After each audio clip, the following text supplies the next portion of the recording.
Come in, Mr. Shaw. Sam, please, sit. I'd first like to take the opportunity to, again, state that I appreciate you agreeing to meet with me.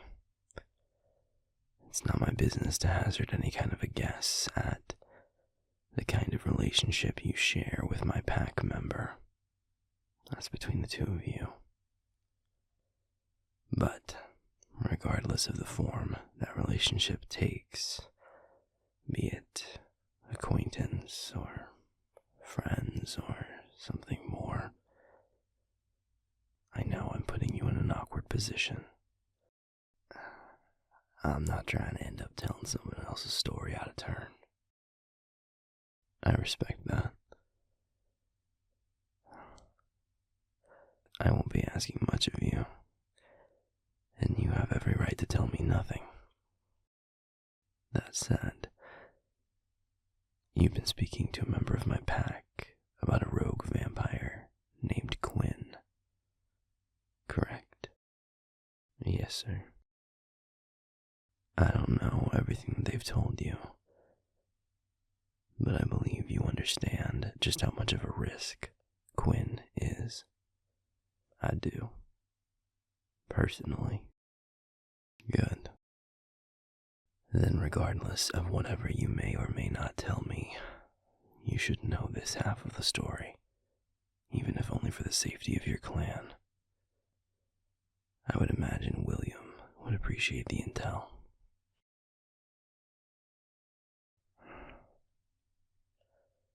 A year and a half ago, an unempowered friend of my pack member was brutally attacked by Quinn, an event which has apparently now set them on some vigilante vendetta against him. They had told me that. Did they tell you why that friend was attacked? I'll take that as a no.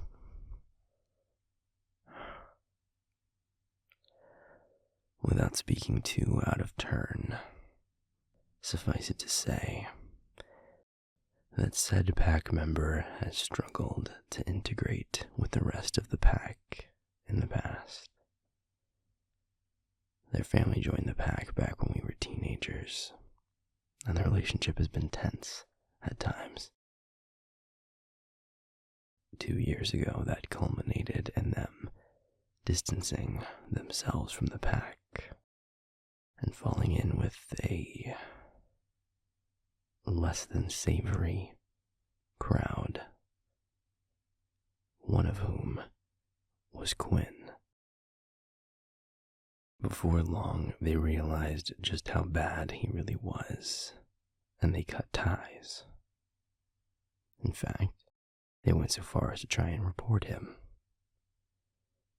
Quinn's response was to attack their defenseless friend in retaliation.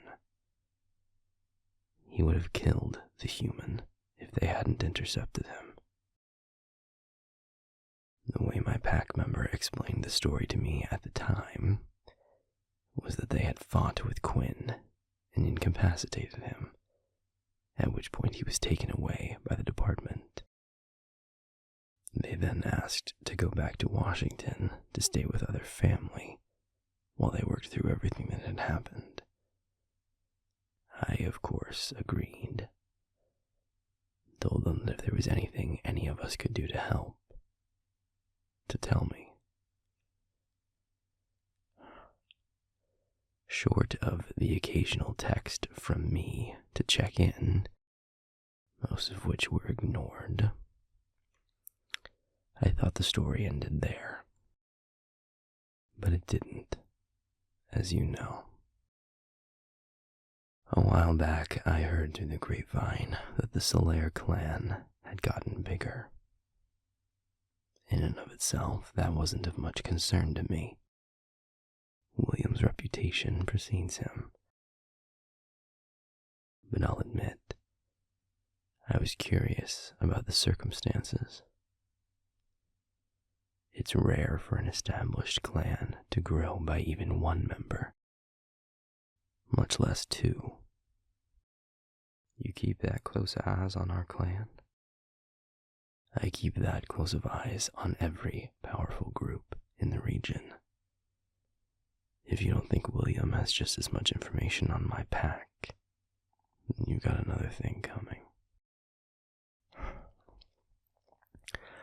On a whim, I had some of my department contacts dig around, and when I heard that the two new progeny had been turned as the result of an attack by a rogue vampire, it reminded me of Quinn. So I did some more digging, and come to find out, Quinn was never imprisoned at all. They lied. While I certainly plan to ask why, knowing them, I think I already know the answer. No matter how strained their relationship with the pack may have been at times in the past, I think they imagined that if I thought Quinn was taken care of, that would keep the rest of the pack safely distant, while they took their revenge on their own. Which is short-sighted and bullheaded, but well-intentioned. Exactly what I'd expect from them. When I realized they'd lied, I called the family in Washington that they said they'd be staying with, and the family confirmed that while they really had stayed there for months recuperating, they had also left a few months ago and come back to Dahlia, which, I imagine, is where your part of the story comes in. Like I said, regardless of whatever you do next, I felt you and your clan should know that part of the story. Given his involvement in the turning of your progeny, I don't know that you needed much more evidence of the kind of man Quinn is. But now at least you know a little more about his tactics. He will gladly harm innocent people if it means he can hurt you by proxy. And if he finds out that you're associated with my pack member, I imagine that will put the rest of your clan and any of its associates in the firing line, if they weren't already. Unempowered contacts are particularly vulnerable. I'm leaning hard on the department to ramp up efforts to track him down, but I don't have to tell you how strained their resources are right now, especially when it comes to tracking down the perpetrator of a months-old attack. Maybe with some pressure from both your clan and my pack, we'll make some headway, but I'm not particularly hopeful. Thank you for telling me that. I'll let Will know the relevant parts. Good. What were you gonna ask me?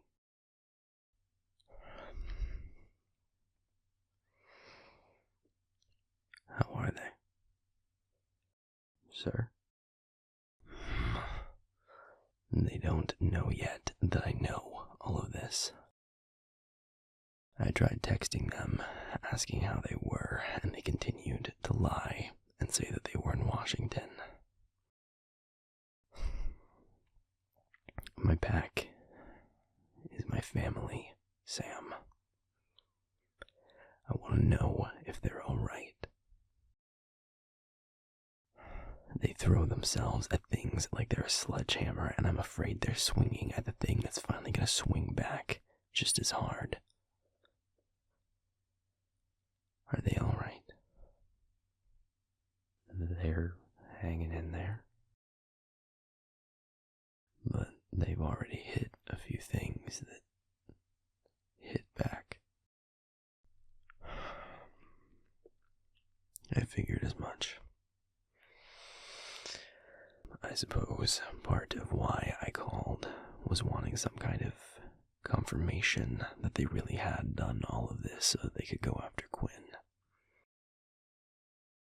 But to be honest, I knew the answer before I ever picked up that phone. I knew as soon as I heard that Quinn was still at large. If I might ask, what are you planning to do?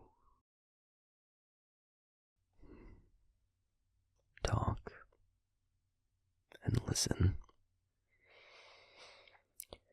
I know where they're staying in town. I'm gonna go pay them a visit.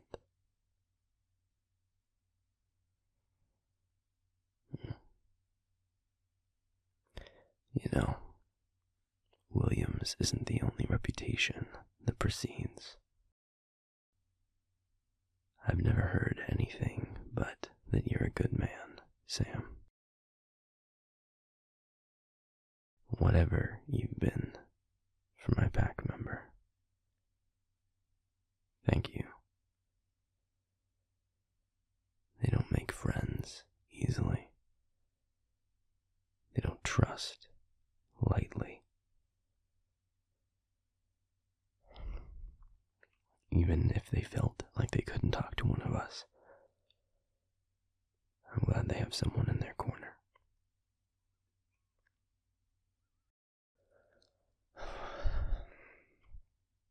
I should go. I suppose it's up to you if you want to warn them that I'm coming. I leave that ball in your court. Thank you for your time and for being there for them. I will be, for as long as they'll have me. I thought you might. Give William my regards.